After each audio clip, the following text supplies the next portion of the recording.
Prepare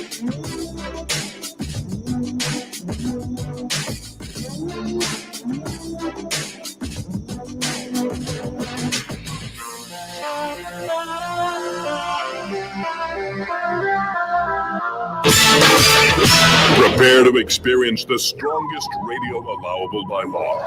Secrets will be revealed. Myths dispelled. From the studio gym where excuses never apply, it's Superhuman Radio with your host, Carl Lenore.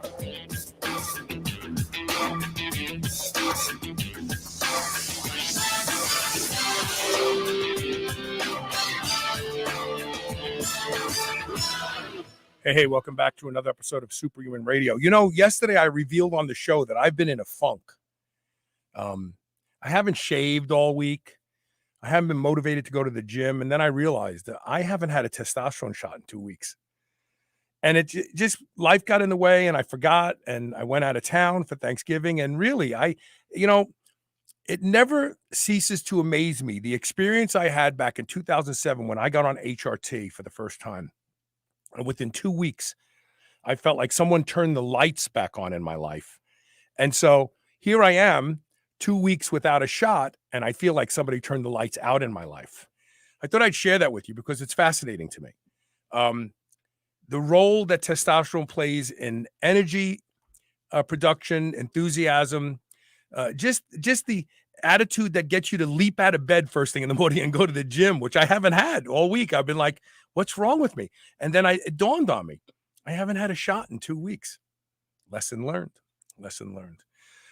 We have a great show. So we've been really doing a deep dive into time-restricted feeding, long-term and short-term fasting. And we have uncovered some pearls about the role of glucagon in fasting, the fact that the early research done on rodents did not transfer over to humans very well when we're talking about longer-term fasting.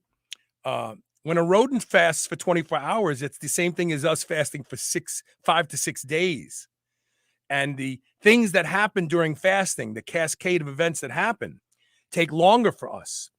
And yesterday we talked about the fact that those who are diehard, which I was, you got to remember, I've been doing this for 10 years because we started talking about fasting in 2008 on this show. And I was a devoted 1 meal a day guy. I was like, well, I'm just going to fast for 20 something hours. I'm just going to have 1 meal a day because that's got to be better than eating for 8 hours a day. It's not, because that length of fast actually makes you insulin resistant, because your body becomes insulin resistant in an effort to protect the availability of glucose for the brain. So all of the non-essential things, non-organs like muscle, become insulin resistant temporarily until you get around the second or third day of your fast. And most of us just fast for 20 hours, 19 hours. We think we're doing a good thing, and we're actually promoting the misappropriation of glucagon and the desensitizing of insulin sensitivity. This is fascinating to me. These things are not being discussed by and large by the quote unquote fasting community, who now have apps and annual cruises and meal plans and everything else. I'm telling you, we're so far ahead of the curve all the time. It's ridiculous. Today, we're going to talk about a useful approach, a sensible approach. And we're going to call it time-restricted feeding specifically, because it's not really fasting. It's more of an ancestral meal frequency. And that's what I like calling it, because that takes the zealotry out of it. Oh, fasting, you're starving yourself. Fasting is such a broad term, and it's lost its meaning thanks to the cottage industry of intermittent fasting today. We're going to talk about time-restricted feeding, which is a very sensible approach, and one that mostly emulates our evolutionary journey with the access of food and consumption. So we're going to talk about that in just a minute. But before we do that, we have to thank our title sponsor, a company that I love because the people there are so lovable, and that's Legendary Foods. They are back in stock. Many of you were emailing me saying, oh, they don't have any tasty pastries, supply chain. No, it wasn't supply chain. They just had to get ramped up to produce the number of tasty pastries they're able to produce a day right now. Tasty Pastry started out as an alternative to a crappy Pop-Tart, and it became so much more because it's so delicious. People eat them because they taste great. 20 grams of high quality protein, less than 1 gram of sugar. If you're a net carb person, 4 to 5 net carbs. Tastes great. You'll swear you're eating junk, but you're not. Your kids will love them. Go to shrnetwork.biz/legendary. Use the code SHR10. Check out all the flavors. You'll be amazed, and you will never, ever want to be without them again. And now let's get my guest on. And we are joined by Dr. Satchidananda Panda. Welcome to the show, Dr. Panda. Yeah, I'm happy to be on your show. Yes, Thank you. This is going to be a good discussion. Not to pull you into the centrifuge of what's going on in the fasting industry, because you're a clinician and you're looking for ways to help people avoid or reverse metabolic disorders. And I want to make a point here. The number one killer in America is type 2 diabetes, insulin resistance. And people will say, well, no, the CDC says heart attack. No, you develop heart problems once you're metabolically deranged. A heart attack is a downstream event that occurs in people who are type 2 diabetic. Cancer happens in insulin resistant people. If we were honest and we really wanted to reshape the discussion to be effective, we would be calling it what it is. We would say that insulin resistance is the number one killer of people today. And all of those other fragmented silos that they fall into are the result of living a life metabolically deranged. Am I being too strong? Am I wrong, you think?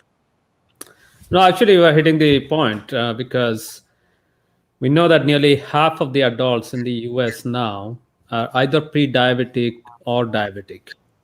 And that's a very scary number because, as you mentioned, being insulin resistant makes us prone to all this chronic disease. And we should not forget that we are also in the middle of a pandemic, and being insulin resistant also lowers our guard against this really nasty disease. So for both chronic disease, metabolic disease, and infectious disease, being insulin resistant is a big risk. And if we can reduce that, then we can move the needle. In fact, we did a show last month, a couple months ago, with a scientist who published a study upon entry into the hospital emergency room, those that were COVID positive and had symptoms, but also had high blood sugar levels, developed the fastest and worst decline, and most of them succumbed to the virus, which means that blood sugar management as a target could be something that we should be looking at so people don't die from COVID. But no one's paying attention to it. No one's paying attention to it. Yeah. So that's why I think blood sugar regulation should be our central theme of lifestyle management. Another thing is blood sugar fluctuates so quickly throughout the day, and with the availability of continuous glucose monitor, and even if people can prick their finger 3-4 times, they can clearly see how their lifestyle immediately influences their blood sugar. Means if you think about cholesterol, blood pressure, hemoglobin A1C, all of this stuff, they change slightly over time. But blood sugar is one thing that changes from meal to meal, when we exercise, when we sleep, everything. So this can be our central focus of health management. So many studies have looked at intermittent fasting and determined that the weight loss occurs because you're eating less. When you force yourself to eat within a certain window, depending on digestive motility, you can't eat as fast. And so you don't eat as much when you have a narrower period of time to eat in. And so they just discount it and say, oh, it's because you're just eating less. There's no magic. But isn't there magic in observing circadian rhythm and what is considered the locomotive period to eat? Yes, let me begin with correcting some of the stuff. Intermittent fasting is a very broad term. Right. It encompasses everything from every other day eating 5 days out of 7 days, fasting for 5 days in every 3 months, all of that. But the most popular term right now, intermittent fasting, refers to eating for 8 hours and fasting for 16 hours. And I must remind all the listeners here, that's actually the first paper that we published almost 9 years ago. We called it time restricted feeding because we did not reduce even a single calorie in this experiment between control and the time restricted feeding group. But people love the idea of fasting, particularly the tech bros. So they took it and ran with it, saying intermittent fasting. Right. Fasting clearly refers to reducing calories for 1 or more days in a month or week. And this concept of time restricted eating that started in my lab, which later became popular as intermittent fasting, is based on the idea that irrespective of the calories, if you eat within, the first experiment was 8 hours, eat within 8 hours and fast for 16 hours, then in this experiment in mice, the mice were completely protected from weight gain, insulin resistance, high cholesterol, and many other problems, even when they ate the same number of calories from the same crappy food. So here is this is something that we want to remind everybody, that you do not have to necessarily reduce calories, because the long literature of fasting is entirely based on this idea that if you reduce calorie for at least 1 day in a week, then you may get some health benefits. The second thing is, in many other experiments, particularly one we published recently, when you do time restricted feeding in rodents in a certain condition, it did not reduce weight, but it improved many other conditions, including insulin resistance, fatty liver disease, and high cholesterol. So, and then the idea that we use the term time restricted eating or time restricted feeding also sends the message that you don't have to fast, because there are a lot of people who do not like the word fasting. They feel like you are deprived of something that they enjoy in life. And when you take that term away, and we have seen it among our clinical participants, many volunteers, they would come and they would say, no, I cannot do intermittent fasting. And I said, no, you can eat whatever you are eating now, but you just have to eat within 10 hours. And I say, yes, I can do it. So Right. there's a psychological aspect to it, that when you say time restricted eating or time restricted feeding, then many people accept it. Whereas if you just change the term, say intermittent fasting, then people who actually need it, they don't want to do it. Right. So it's interesting. The over the years I've evolved, I still observe time restricted feeding. But one of the inputs that synchronizes both the circadian clocks and the peripheral clocks is movement. Another one is obviously light, but a third one that goes unrespected is feeding. When you feed first thing in the morning, you are helping the body establish, okay, we are in the locomotive period, we are in daytime, we have light, we're up and moving, we're eating. And what I've evolved to is I eat my first meal in the morning upon waking, or close to that. I usually do a little cardio first and then I eat. I stop eating earlier to give myself, because one of the things I noticed is I'm very metabolically flexible, but I know a lot of people who have engaged time restricted feeding, and because they're already metabolically challenged and they're not metabolically flexible, they have a hard time sleeping if they don't get that first meal in the morning, because it kind of throws the beginning of the day off for them. Some people are more sensitive to it than others. Have you seen this at all? Well, the problem sleeping, that's what we are seeing is in almost all of our experiments, both laboratory experiments, clinical studies, if the participants eat within a self-determined 10 hours, then they typically improve their sleep. They actually never disrupt their sleep. In real life, what is happening is a lot of people who are trying to eat everything within, say, 2 hours, 3 hours, 1 meal a day, or 4 hours of eating, 20 hours of fasting, or 6 hours of eating, and 18 hours of fasting. That's where they face the problem of feeling too hungry, or they have sleep disturbances. In fact, there was a paper that came out last year showing that when they did 4 hours eating, 20 hours fasting, or 6 hours eating, and 18 hours fasting, although all these participants experienced weight loss and many health benefits, one common problem they reported was sleep disruption.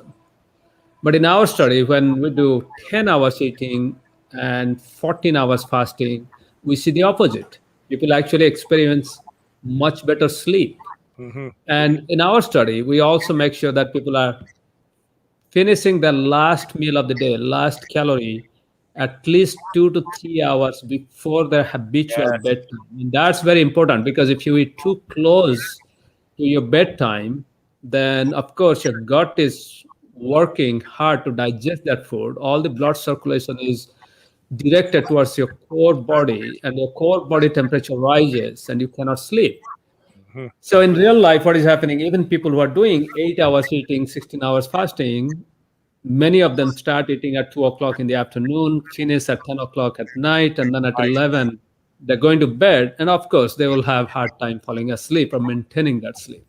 Well, it's actually dangerous. So one of the things that I learned from Dr. Dale Bredesen the first time he was on my show, before he wrote the book The End of Alzheimer's, when he did that first 20 patient study at UCLA, is that it was critical to have a 3-hour window of being done eating before going to bed to stimulate the type of autophagy we need in the brain to help clear up a lot of metabolic debris.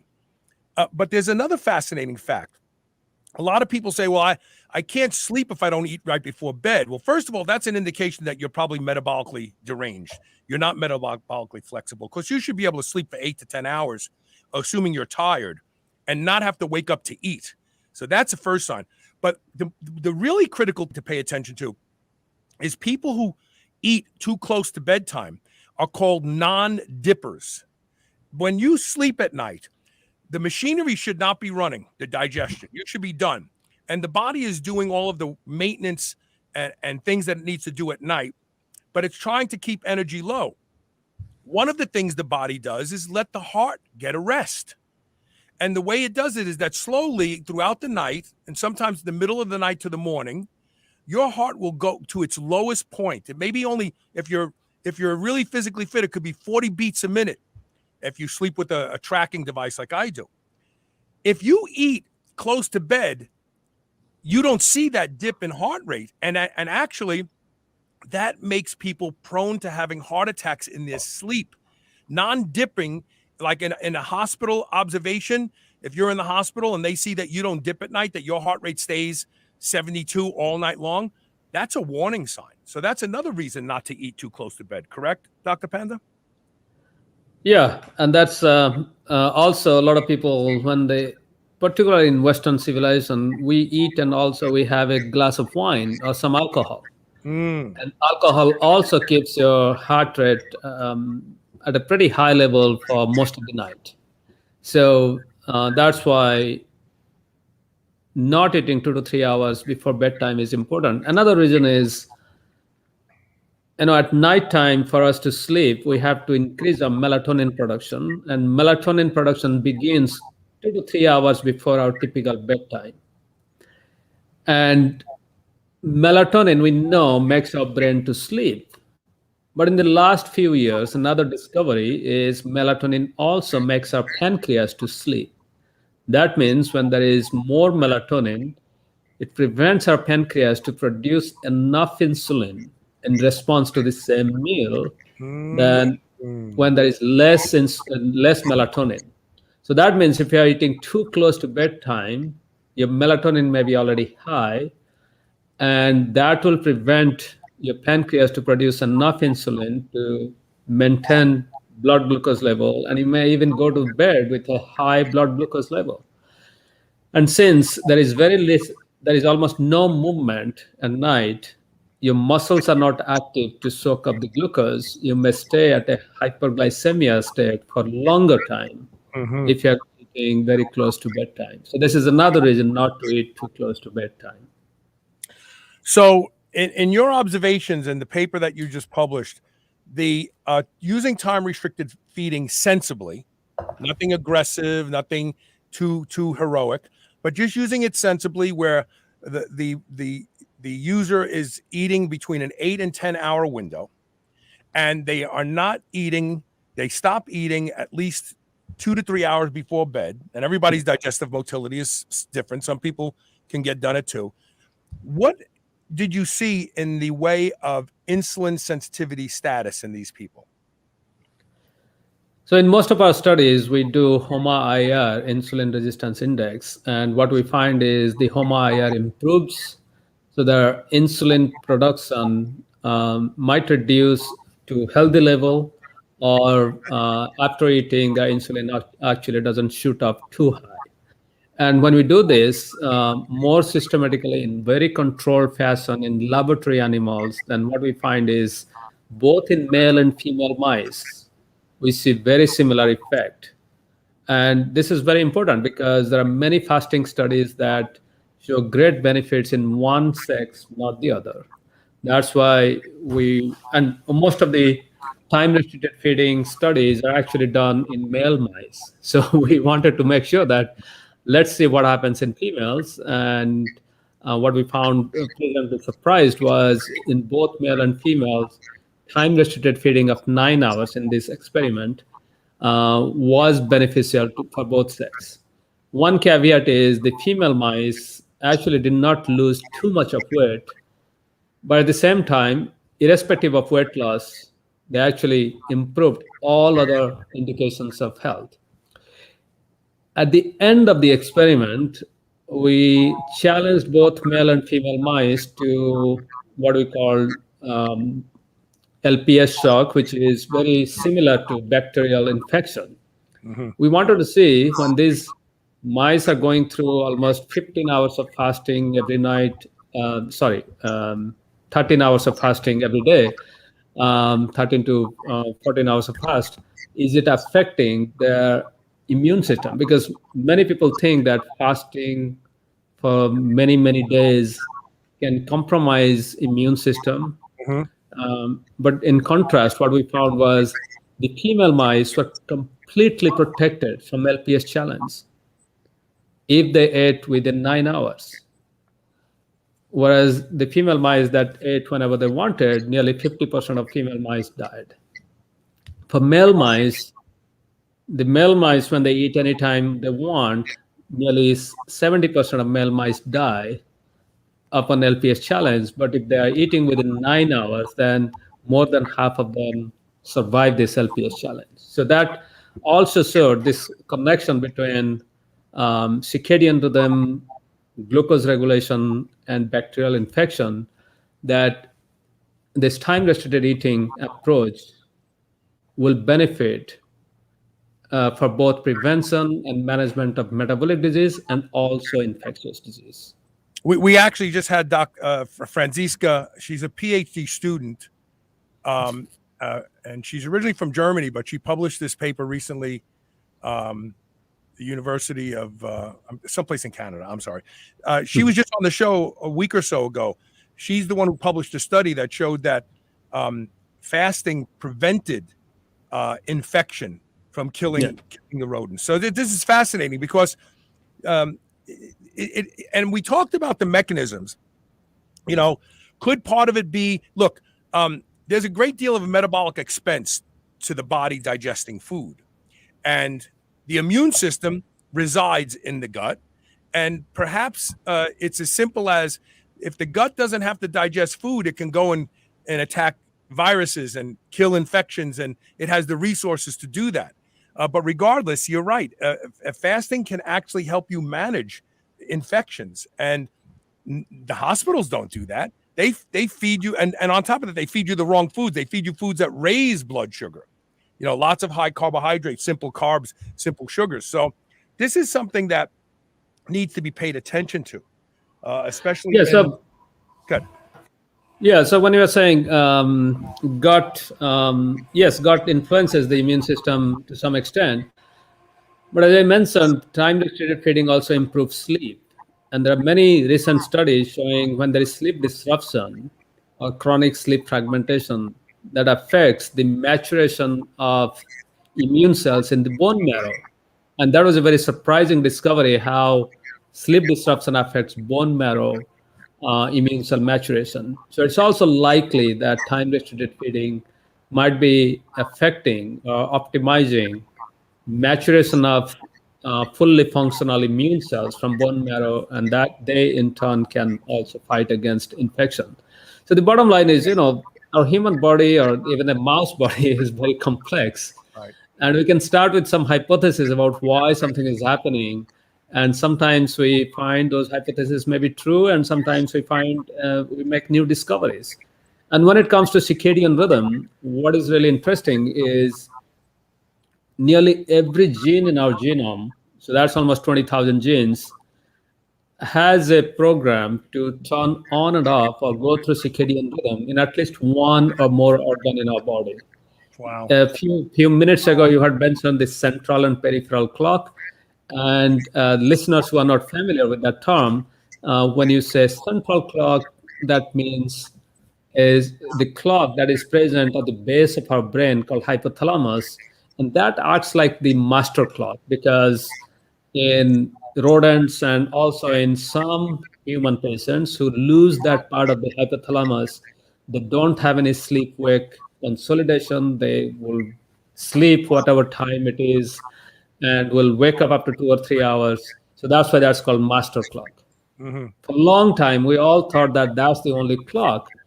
But only in the last 20 years, we and others have discovered that clocks are present in almost every organ, down to your hair follicle. So that means in every organ, there is a program to turn on to make that organ function optimally for certain number of hours in a day. And just like a brain needs to sleep, every cell, every organ also needs to sleep or needs that downtime. And when we think of sleep, we think that this is a useless time that we just lay in bed and not doing anything. But actually, that's the time when we repair, reset, and rejuvenate our system. Just imagine you can drive a car, but once in a while you have to take it to the repair shop to tune it up. And we have this inbuilt mechanism to repair and reset, and we don't have to drive ourselves to the repair shop, which is the hospital, if you let our body to repair itself every day. So that's why when we do this time restricted feeding and eat within 9 hours or 10 hours and rest for do not eat for the rest of the hours, as you mentioned, Carl, we find that this is the most powerful program to rejuvenate our circadian rhythm. Hmm. So that means we're turning on the right genes, right hormones, right neurotransmitters at the right time, and also turning them off and letting our body to repair and rejuvenate every single night. And that's why this has become so powerful. And at the same time, it brings us more challenges. That is, if we want to study the impact of time restricted eating on heart function, then we have to look at the heart separately, or the gut, or stomach. And then from each organ, for example, I gave you the example of pancreas, where the insulin production shuts down or slows down at night. Right. And insulin has multiple effect in multiple tissues. So there is this crosstalk between organs, and that's also circadian. So we are actually at the very beginning of understanding how these circadian rhythms affect health. And this concept of time restricted feeding or time restricted eating has given us a new way to optimize circadian rhythm, or by letting mice eat at any random time, it Hmm. also gives us a tool to disrupt circadian rhythm. So by studying these two extremes, we are poised to learn more and more about how our body works. And along the theme of your show, Superhuman Radio, I must say, when you think of superhuman, the definition of superhuman is very different depending on what time of the day you are. Yeah. Right? In the morning, a superhuman is someone who is fully alert and can solve complex math problems, can negotiate a business deal much better. And the late afternoon, a superhuman is athletically more fit, can lead the team to a gold medal or win. Mm-hmm. And so that's the physical performance, the person is superhuman. And after sunset, when we interact with our family, we sit down with our family and friend. What we need is a superhuman should be emotionally strong. Yes. To connect with people and to resolve problems, social issues, and to improve social ties. In the middle of the night, a superhuman is someone who gets good night of sleep. And if we are not sleeping well, then we are not actually a superhuman. So along that line, circadian rhythm is actually at the core of helping us to achieve our peak physical, intellectual, and emotional performance throughout the day. And we're just beginning to understand how eating, fasting, and then another thing that you mentioned is how light and dark affect this circadian rhythm so that we can maintain optimum health. Now, the question is, how do we put this together for everybody to practice an optimum circadian lifestyle so that wait, I don't mean to cut you off, but I want to take a break. I want you to hold your thought, and because then we're also going to tell people about your book, because there's a way to follow the guide to achieve what you have discovered over years and years in the lab. And that's what we need right now. There's too much hyperbole out there about fasting and time restricted feeding, and everybody puts their twist on it. But we have to look at the human model to understand what is best. So we're going to take one quick commercial break. And when we come back, we'll be back with Dr. Panda. Stay tuned. You are watching and listening to Superhuman Radio. Also, if you'd like to ask questions, you can do that when we come back from the break. We'll be right back.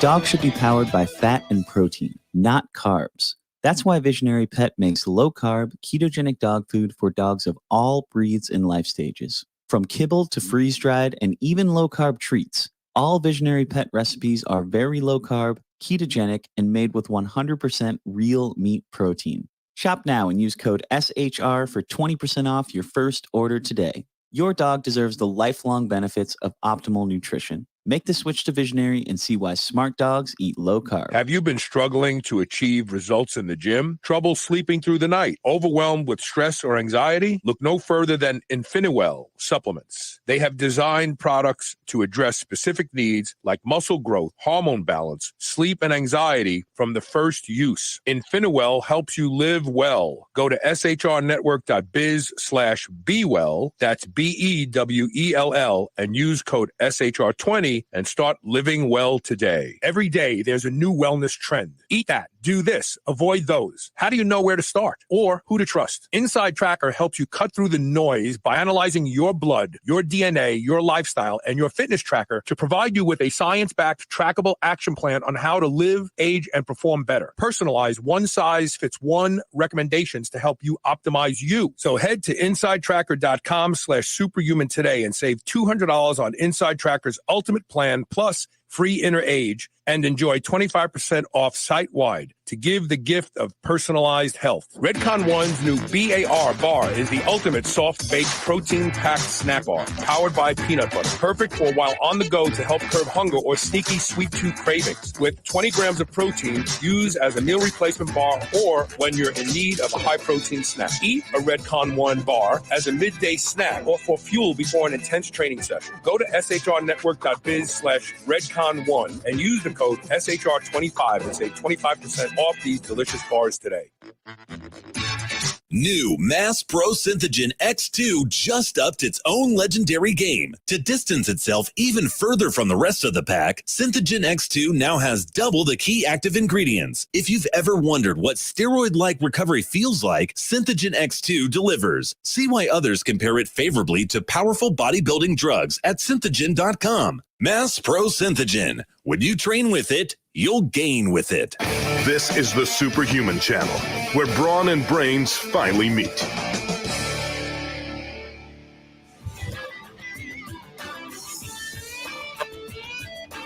Have some questions showing up. We'll work them into the discussion here. Before we do that, I want to promote Dr. Panda's book, and we'll talk about what we can learn in the book. The book is called The Circadian Diabetes Code, and also The Circadian Code, two separate books. But the reality is, we talk about this like this is some novel invention. This is just a return to what we are genetically coded for, and that is to sleep at night, to be active during the daytime, to eat within a certain window. This is millions of years of evolutionary selection pressure, and now we have to write books to get people back into it because we've lived for so long just going to the refrigerator any time of day and night and getting food and sitting down and eating it, and it's really one of the root causes of disease today. Let me just put the book back up there again. The book, it says two books. There's a Circadian Diabetes Code, obviously if you have diabetes, but the other one is just to transform your health, and this is the Circadian Code. You can get them at Amazon.com, where finer books are sold. So these two books, one obviously is targeting people that already are metabolically deranged, and the other one is just to improve people's health. Talk about them, the genesis of them, and what people will learn in them. Well, the thing is, as I mentioned, we are designed to be in sync with a light-dark cycle because we humans evolved and we have been living on this planet for the last 200,000 years with the genetic code to align our internal rhythms with day-night cycle, the availability of food during day and fasting at night, slightly higher temperature during daytime and cooler night, and there are many rhythms in the environment. But what happened during Industrial Revolution is we started to compare our body with a car or a machine. So just like you can start the car at any time of the day or night, we assume that our human body, we can make it to stay awake and work any time of the day or night.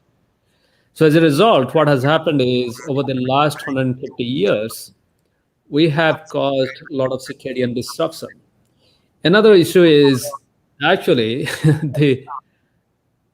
one of the paradoxes is people who break their circadian rhythm, they have an advantage because if you stay awake for 4 extra hours and finishing your homework or finishing an assignment, then that is a competitive advantage above the others who are sleeping.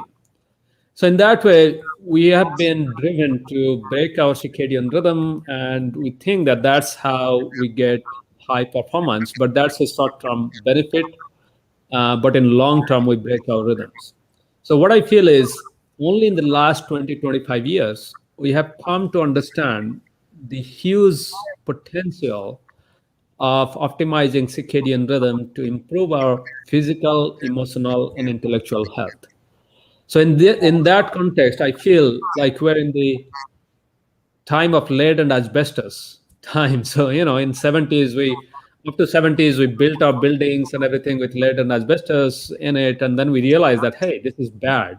Right. And then we're taking the next 50 years to correct it. So similarly, we built our modern human living without paying attention to circadian rhythm. And now we realized, hey, actually, this is really very important, central to our health, and we have to fix it. But, there has to be some connection between the research and everybody else, because if we have to create a culture of health, then people have to understand, people have to get the information about what they have to change, and also the opportunity to change themselves. Yeah, but the problem is, I mean, I'm old enough. I'm 63 years old. I remember when television stations went off the air at midnight. Yeah. There was no TV after midnight. I remember when stores closed at 6 or 7 p.m. They weren't open 24 hours a day. I remember when stores closed on Sundays. And so we've gone from this, we've gone from a society that observed and afforded people to have healthy lives and still be gainfully employed to a world now where factories don't close. They just have different shifts that come in. And we have people just to pay their bills who may be working a day job, then going to work all night long. I know a lot of people that do that. And yeah, so they're making the money they need to pay the house, but they're going to hit the wall eventually. We know that a variety of cancers, 5- and 6-fold more often in people who work night shifts that don't sleep. We have, we know that insulin resistance actually can. I did a show in 2007 where we looked at Olympic athletes and they short slept them. This was when we had the Winter Olympics in the United States. I don't follow it, so I don't remember anything about it. But I had this guy on. He was a scientist, and he showed they took young, healthy Olympic athletes and they shorted them to just 5 hours sleep a night. And by the second night, they had the wild blood sugar swings of a 70-year-old person. They couldn't manage blood sugar. We have people that work all night. They become spontaneous diabetic. I know friends of mine that are pilots for UPS. They fly at night. They're obese. They're obese. They're insulin resistant, but they're sacrificing their health and their life for their job. Do you think FedEx, UPS, all these companies that work at night are going to suddenly go, you know what, we're closing down our night shift because people are dying of cancer and getting sick?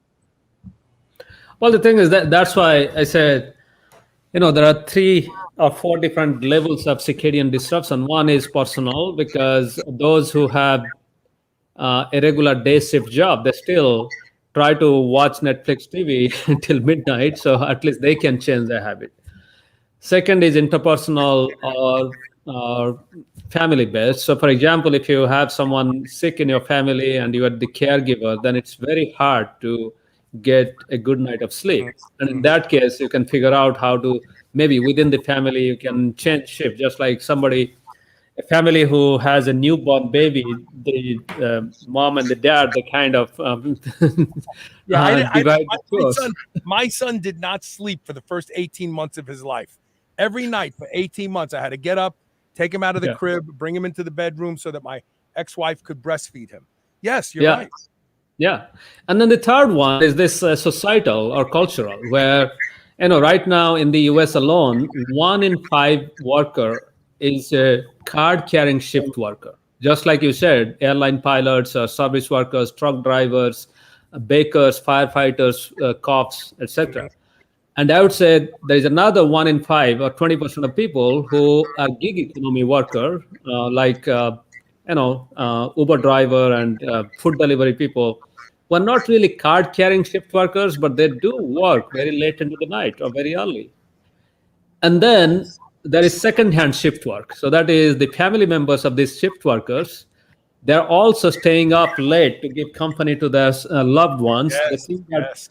This is the way to show their love. And this is societal, this is very cultural. So in that way, a vast proportion of our society is experiencing shift work like lifestyle. And even in colleges, for example, now the deadline to submit your homework is at midnight. So students are staying up till midnight and then they're submitting their papers or homework. And after midnight, they're catching up with other stuff. So we did a study, and what we're finding is the college students, the average bedtime for most college students is now after midnight. And just imagine, for 4 or 5 years, if they're living that lifestyle, and then when they start a job, even if they have a day job, they already have this habit. So in that way, what we're going through in the society is really the late and asbestos moment, where the awareness has to come from everybody, from bottom up. Right. Then people can come up with better shift schedules. So for example, for airline pilots, of course, they're very mindful, they do their scheduling much better. But starting from mom and pop store, your corner store bakery, where the where the baker comes at odd time of the day, and everybody has to be aware about this fact. And then maybe over the next 3 or 4 decades, we can optimize shift work, we can optimize, and we also have to admit that we have the technology. So, for example, we are talking about robots. Why can't we substitute night shift workers with robots? Yes, I agree. We can automate factory lines. So, agree.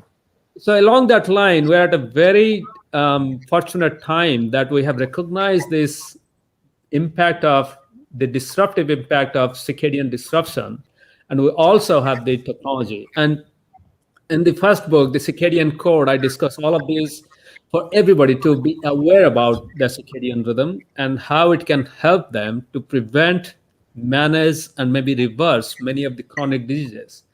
Because when you think of our personal ambition, almost everybody wants to live a long, healthy life. And after retirement in mid 60s, when you're 65 or old, everybody is looking forward to at least 10 to 20 years of healthy life, and they can fulfill their bucket list, travel around the world, and then play with their grandchildren. And what is preventing is chronic disease, because it's very hard to find, just like you said, being superhuman in 60s is to be without any medication for your blood pressure, blood sugar, or heart condition, or you should be free of cancer, and you should have a good digestive system. And there are very few superhumans who actually achieve that.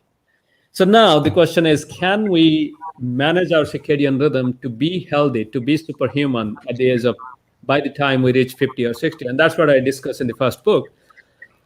And then the second book, as you mentioned in the beginning of the show, controlling our blood sugar is central to our health. And that's what I see again and again in our clinical studies, and also people around me. So, for example, I just turned 50, and then when I look at my classmates from college, school, etc., what I find is, yes, more than half of my friends are pre-diabetic or diabetic. And that means by the time our kids are graduating from high school, more than half of us are already on chronic meds. Right. And it's all downhill from there. So that's why I wrote the second book that's based on very current research showing that this optimizing our circadian rhythm by following very few steps, we can prevent these chronic diseases, we can reverse pre-diabetes, and we can also recover much faster and come back to our peak performance. So maybe we can talk about the 5 or 6 simple rules that we can synthesize, and so that people can follow them.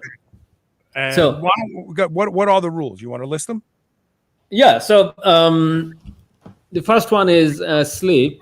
So try to go to bed at a consistent time every day, and then be in bed for 8 hours. You don't have to sleep for 8 hours, but if you are in bed for 8 hours, then you can get at least 7 hours of sleep, which is considered very healthy. Because during sleep, we produce growth hormones that repairs our body. It also improves our gut function, our brain function, improves our memory. And as you mentioned, it also cleanses our brain. It takes out all the toxic waste. Then after waking up, we have to wait for an hour, at least an hour, before we eat our first calorie of the day, because that's when our night hormone, for example, melatonin, is still going down, but relatively high. So it's preventing our pancreas to function properly. And our day hormone, the stress hormone, cortisol, is beginning to rise. And it takes almost 45 minutes to an hour after waking up for cortisol to begin to reach its peak level. And then after your first meal, which can be at least an hour or 2 after waking up, just count for 10 hours and try to eat all your food within that 8, 9, 10, 11, but not more than 12 hours window. And by consistently eating within the same time frame, you boost your circadian rhythm that has numerous health benefits. One thing to remember is eat your breakfast at consistent time. because that's the strongest cue to your circadian rhythm. Right. Then the fourth one is try to be outside to get some daylight for at least 30 minutes, because daylight synchronizes our brain clock, improves our alertness, reduces depression. So in fact, daylight is the best antidepressant. It's plentiful and free. You just have to step outside. And a lot of us, including me, when I'm not at work, I actually don't go outside to get that daylight. And you don't have to be staring at the sun. Even on a cloudy day, there is enough light outside to improve your mood.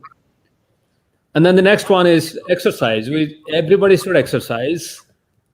But at the same time, what we're finding, the circadian rhythm field has found, is afternoon exercise is way much better than doing the same exercise in the morning, because a muscle, tendons, and ligaments are less prone to injury when we exercise in the afternoon. And second is, somehow scientists are finding that people who have pre-diabetes or diabetes, if they exercise in the afternoon or early evening, they have a much better chance of lowering their blood glucose than doing the same exercise in the morning.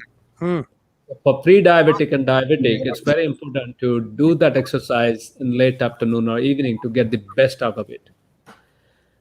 And then after your last meal, which should be 2 to 3 hours before bedtime, dim down your light, because having bright light actually prevents you from going to sleep and maintaining good sleep. And also stop eating, as we discussed in the beginning of the show, that avoiding food for 2 to 3 hours before bedtime is good for you. So these are the very simple rules. I'm not talking about changing your diet or paying attention to other stuff, because once you start doing this, then everything else will fall into place. Because by eating within 8 to 10 hours will also change your food choices. You may like to eat much healthier food. By sleeping well, it reduces your food craving so that you won't reach out for sugary and fatty food. And then by avoiding food for 2 to 3 hours before going to bedtime, it also improves your digestion. Once again, I'm going to plug the book, and then we're going to take a break, and then we have questions when we come back. Okay. Yeah. So the book is called, there's 2 books, The Circadian Code, if you want to improve the quality of your health. Diabetes Code, if you already have insulin resistance, type 2 diabetes, and you want to reverse it yourself. We're going to take one quick commercial break. We have questions. I have more questions. We'll be right back with Dr. Satchidananda Panda in just a moment. Stay tuned.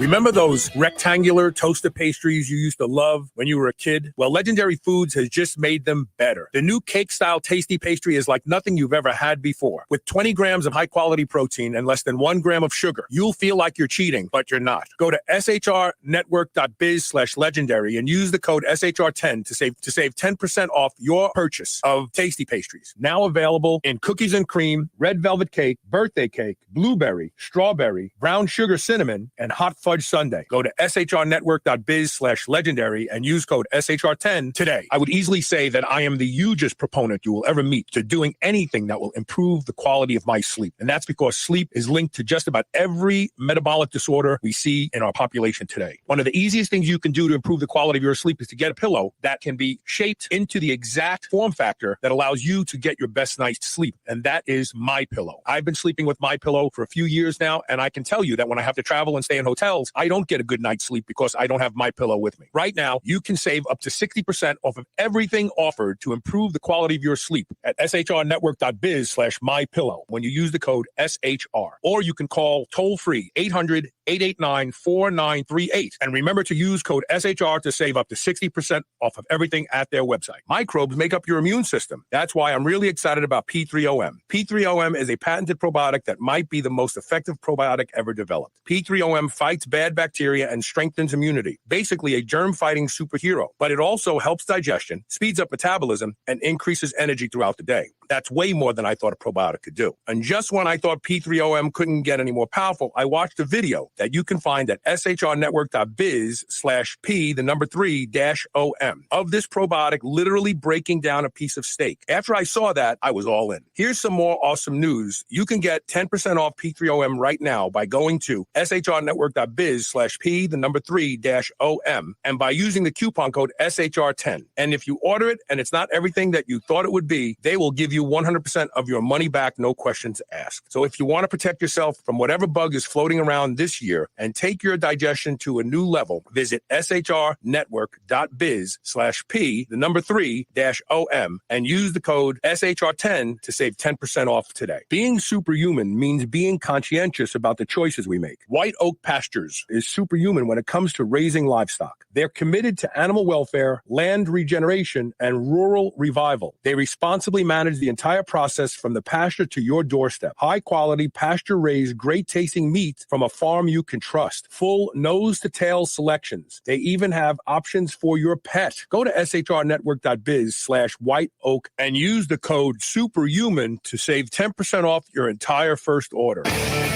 Spit that out right now. This is the Superhuman channel.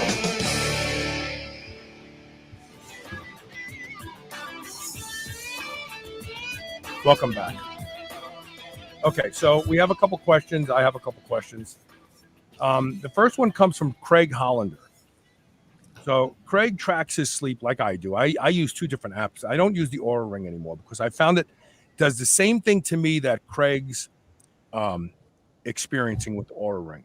So he says, I have an Oura Ring and I usually only get about 0 to 5 minutes of deep sleep.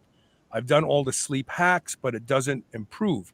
First of all, I question the accuracy of the Oura Ring, its algorithm and sensitivity. The only way to truly evaluate this is to actually have an encephalogram, I guess they call it. They hook up electrodes. They can see you're in deep sleep. But what do you think about sleep quality, the importance of making sure you're getting enough deep and enough REM? Well, so that's always a continuous issue. You touched on 2 points. One is accuracy of anything other than EEG, electroencephalogram, Right.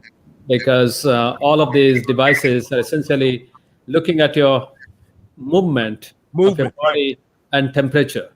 Right. And if someone has a lot of movement, or if you're sleeping next to somebody who is moving, then your Oura Ring would think that you are actually not getting deep sleep. So that's why I don't pay too much attention to any variable that tells me how much I'm sleeping or to how deep I'm sleeping. In fact, there are many instances, almost all variables have failed to accurately tell me even how many hours I was sleeping.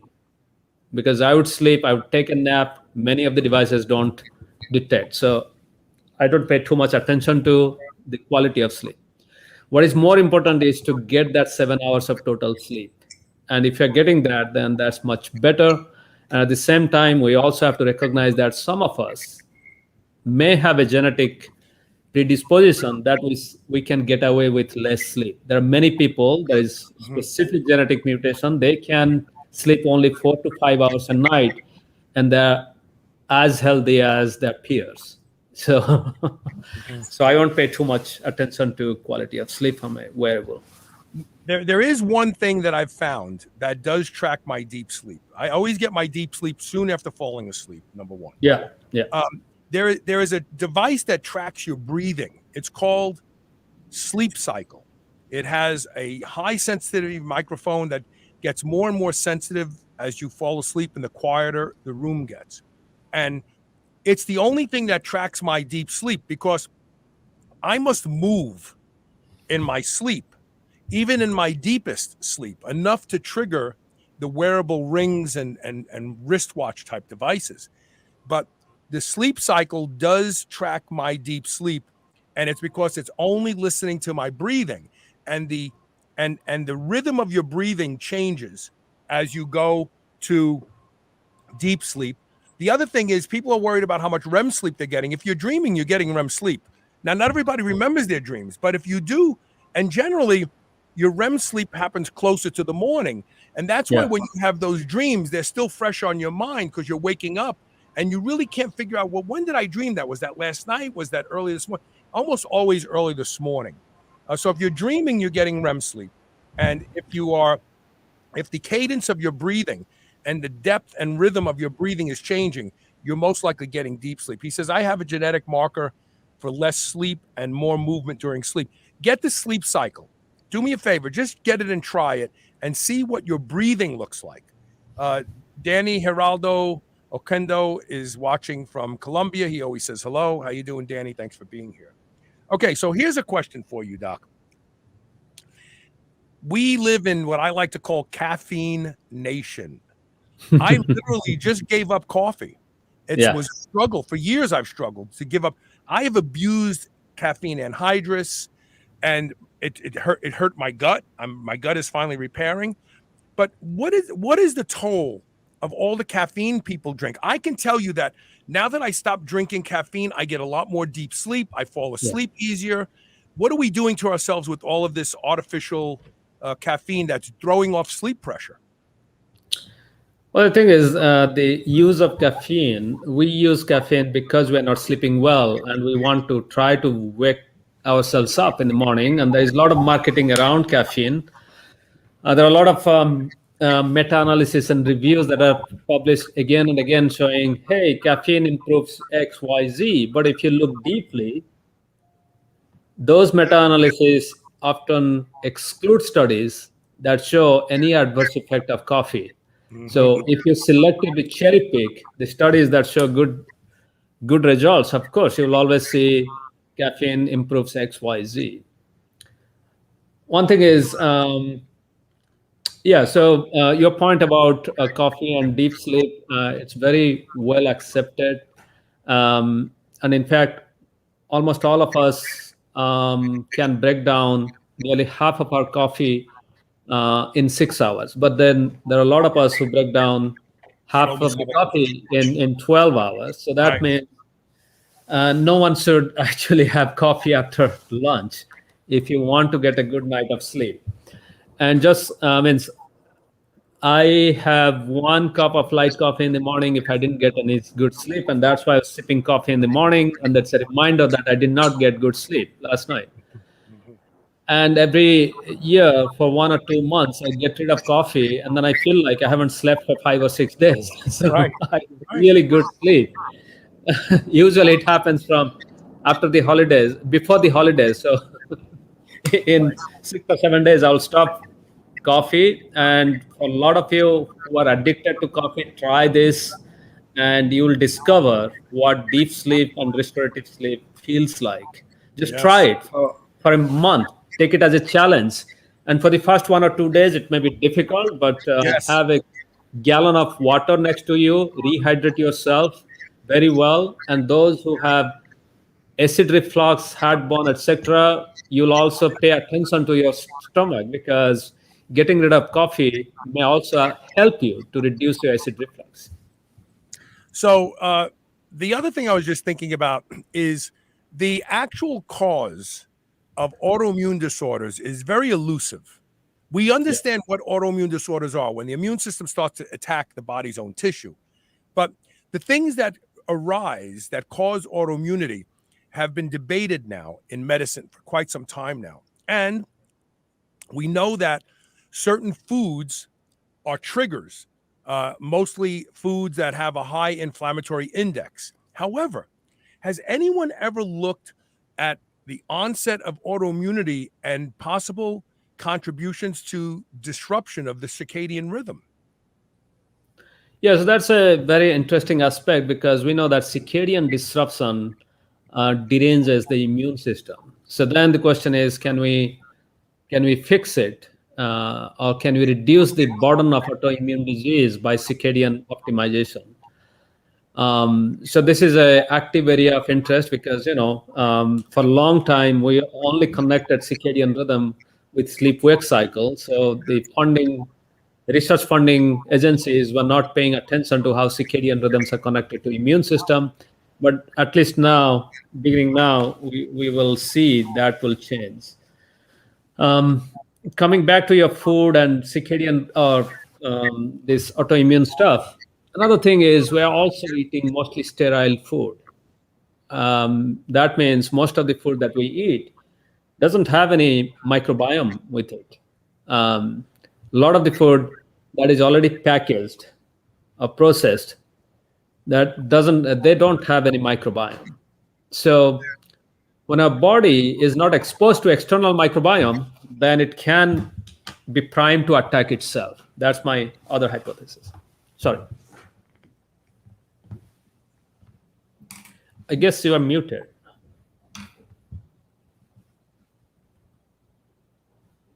Am I here? Can you hear me? Yeah. Okay. Glyphosate, the antimicrobial weed killer.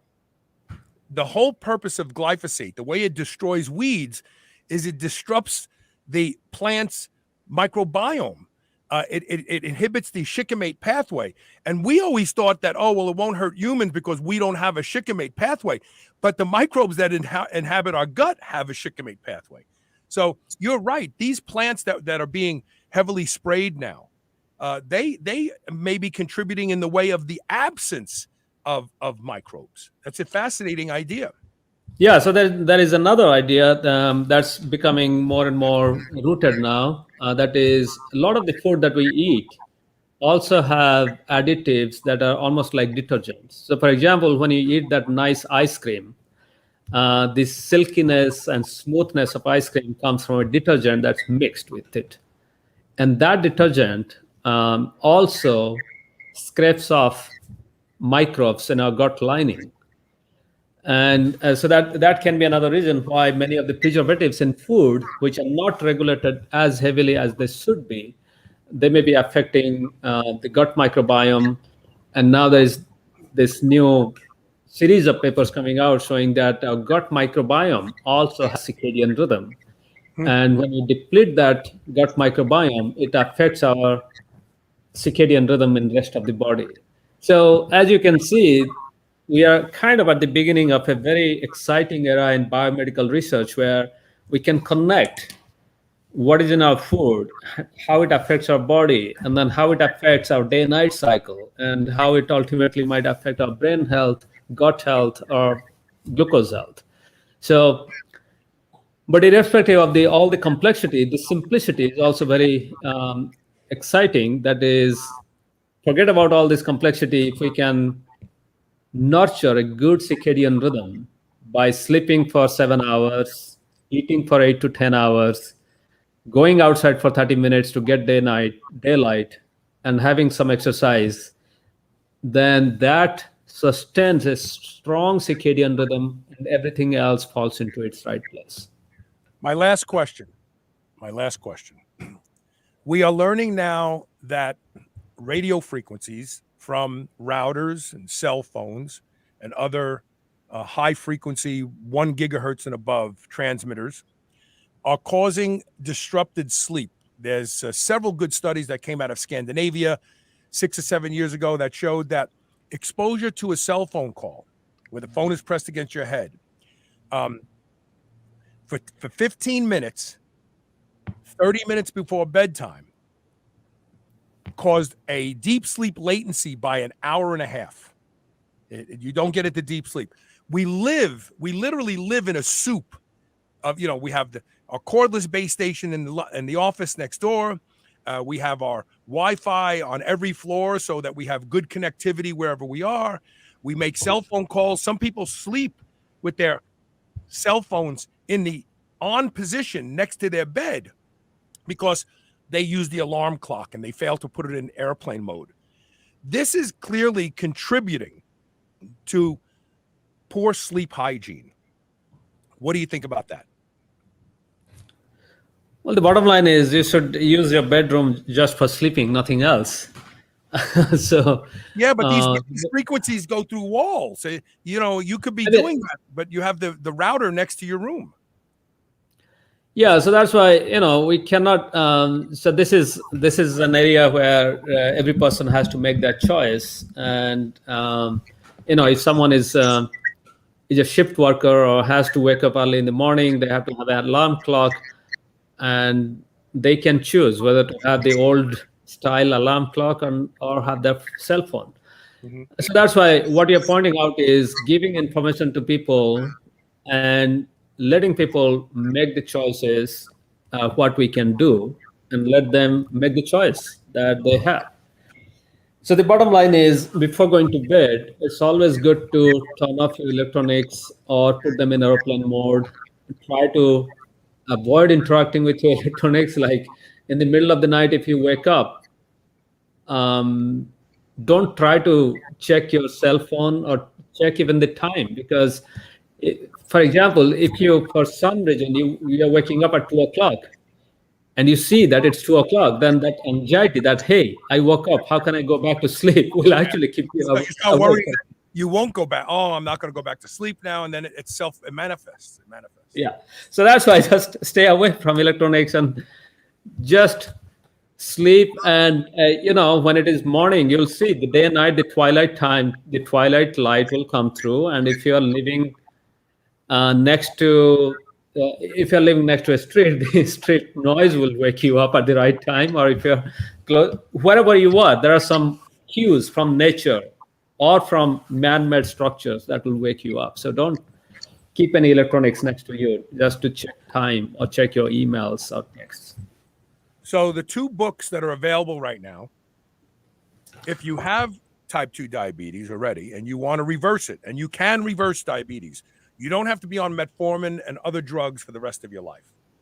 You can buy the book, The Circadian Diabetes Code, which Dr. Panda specifically stylized to speak to the needs of a person who is already having glucose management problems.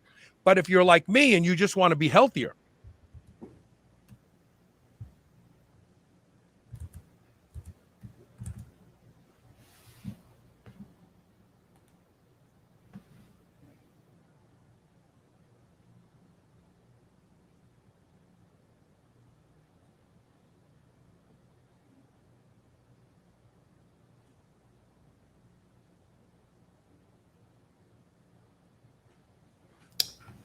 I think you are muted again. these types of books, sorry, I have a bad button. I have to get a new. These types of books are the types of books that can change the direction of your life, and they are very worthwhile. I mean, people spend a lot of time looking at Instagram and Facebook. Pick up these books and read them. This is a better use of your time. It'll pay you back. Let me see. We have one more question, perhaps, that just popped in. I'll try to get to it. Yeah, the sound cut out. It should be back now. I have to change the port that this microphone is in because from time to time it just drops out. All right, look, Dr. Panda, thank you so much for being here today. This has been a fascinating discussion. I wish you a lot of luck with your book. Thank you so much, and have a perfect circadian day. There you go. Take care. And that's it for today. It's Friday, and I actually rode my motorcycle today. And I got to tell you, when I came to work, it was 45 degrees. I'm hoping that it's a lot warmer when I head home in a couple hours. It's a good weekend. Get into the gym and train. Remember, muscle is metabolic currency, especially for us older guys. So get into the gym and make a deposit today. And we will see everybody Monday. Yes, thank you, Craig. Great show. Yeah, it's easy to have a great show when you have brilliant people on the show like Dr. Panda. It's fantastic. All right, look, stay strong, stay safe, and we'll see you Monday. Take care.